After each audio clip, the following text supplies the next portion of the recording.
નમસ્કાર દર્શક મિત્રો, હું છું દર્શના જોશી. તમે જોઈ રહ્યા છો લોકસામના ન્યૂઝ.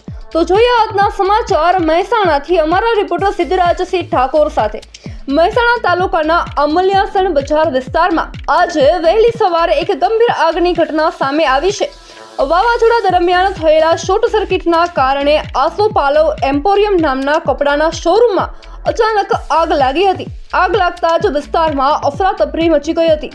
ઘટના અંગે તાત્કાલિક મહેસાણા ફાયર બ્રિગેડને જાણ કરવામાં આવી હતી. ફાયર બ્રિગેડ ટીમે સ્થળ પર પહોંચી ભારે જહેમત બાદ આગ પર કાબુ મેળવ્યો હતો. આ ઘટનામાં શોરૂમમાં રાખેલ લાખો રૂપિયાના કપડાનો માલ સળગી ગયો હોવાનું જાણવા મળ્યું છે. સદનસીબે આ ઘટનામાં કોઈ જાનહાનિ નોંધાઈ નથી. હાલમાં આગ લાગવાનું ચોક્કસ કારણો વધુ તપાસ હાથ ધરવામાં આવી રહી છે. તો ફરી મળીશું એક નવા સમાચાર સાથે. ત્યાં સુધી જોતા રહો લોકસામના ન્યૂઝ.